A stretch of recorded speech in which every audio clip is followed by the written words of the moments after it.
the drama surrounding Kevin Stefanski, the Cleveland Browns, and the quarterback battle between Dillon Gabriel and Shedeur.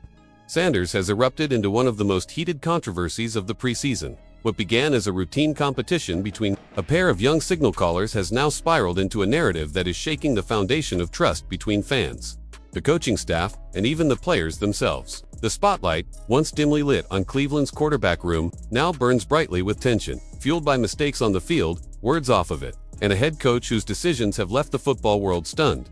From the very first snaps of training camp, Stefanski's choices raised eyebrows. Despite Shedeur Sanders flashing the kind of composure and skill that fans believed could inject new life into the franchise, the head coach remained determined to keep him buried deep in the depth chart. Sanders never saw first-team reps, never got the chance to prove himself against the best defenders, and was often sidelined when opportunity seemed within reach. Instead, Stefanski threw his weight behind Dillon Gabriel, a quarterback whose reputation was built on quick decision-making and cool execution. A player hailed by some as a Skynet-level processor capable of dissecting defenses with machine-like precision. But reputations don't win games, and when the lights came on, Gabriel's performance told a much darker story. In his latest outing, Gabriel didn't just fail to impress, he imploded. No touchdowns, no big completions, no sign of the steady hand he was supposed to bring. His drives didn't stall quietly. They collapsed spectacularly, shifting momentum entirely to the opposition. The low point came in the second quarter, when a disastrous interception turned into a pick-six for the Philadelphia Eagles' Andrew Mukuba. That one play, in many ways, summed up Gabriel's entire night. It wasn't just a mistake, it was a momentum killer. The Browns lost control, the fans lost patience, and the whispers about Stefanski's stubborn loyalty to Gabriel turned into an outright roar of criticism. Even more damaging than Gabriel's play was his attitude afterward. Instead of humility, instead of accountability, Gabriel doubled down. He carried himself as though he were still in command of the quarterback room, dismissing his failures and even going so far as to belittle Shedeur Sanders, calling him an entertainer rather than a true competitor. That arrogance lit a firestorm across social media, with fans of Sanders, one of the most talked about young quarterbacks in football, rallying behind their guy and calling Gabriel's comments reckless, unnecessary, and downright insulting. Analysts piled on as well, with G. Bush bluntly stating that Gabriel wasn't just out of line, he was out of touch with reality. How could a quarterback who had just failed so badly dare to minimize the talents of a player who hadn't even been given a fair chance to prove himself? And yet, through all of this, Kevin Stefanski continued to send mixed messages. Publicly, he would acknowledge Gabriel's turnovers, calling them costly giveaways that changed the flow of the game. He even admitted, in a rare moment of candor, that those mistakes were the difference in the first half.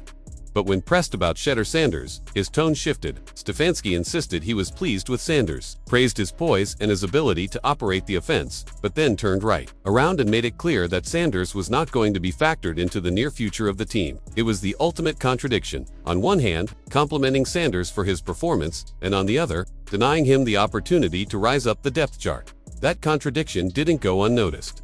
Fans began to suspect something deeper was at play, and then came the reports that Stefanski had been quietly spreading word of an injury, an oblique strain that supposedly kept Sanders from competing at full capacity. But the timing of the injury news seemed almost too convenient, surfacing just as the quarterback battle was heating up and roster decisions loomed. Too many, it felt like a cover-up, a way to sideline Sanders without the backlash that would have come from outright benching him. And that's when ESPN's Stephen A. Smith entered the conversation.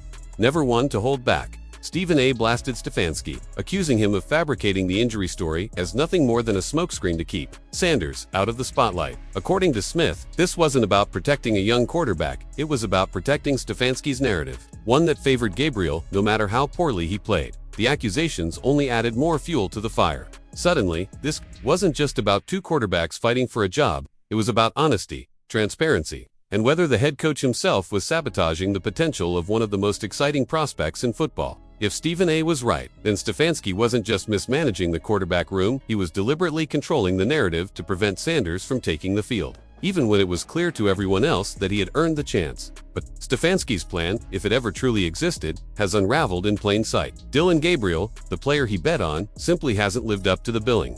His turnovers are mounting, his decision-making is suspect, and his inability to rally the offense is undeniable. Even with the backing of a strong first-team defense, Gabriel's mistakes stand out more than anything else.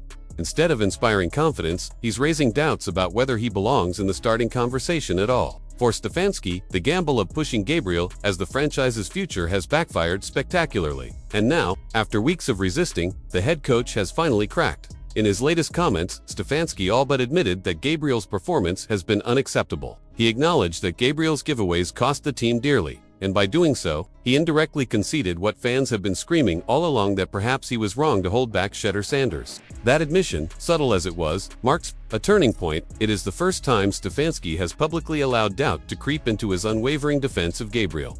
For Dillon Gabriel, the path forward looks far less promising. Once seen as the cerebral quarterback who could outthink defenses, he now looks like a player out of his depth. The comparisons to Skynet, once meant as praise, now feel like a cruel irony.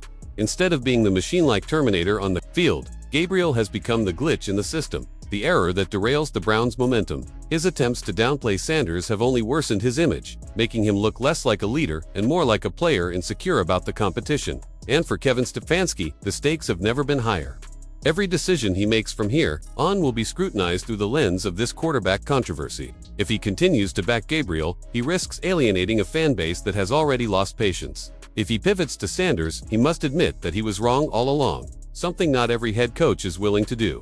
But at the heart of it all lies a simple truth: winning solves everything. If Sanders can step in and deliver, the narrative shifts instantly, the controversy fades, the fans rally, and Stefanski's decision to finally give him a chance will look like wisdom rather than desperation. But if Stefanski delays too long, if he continues to hedge his bets and Sanders never gets his shot, the damage to trust between coach and fanbase may be irreversible. Already, suspicions about false injury reports and favoritism have eroded confidence.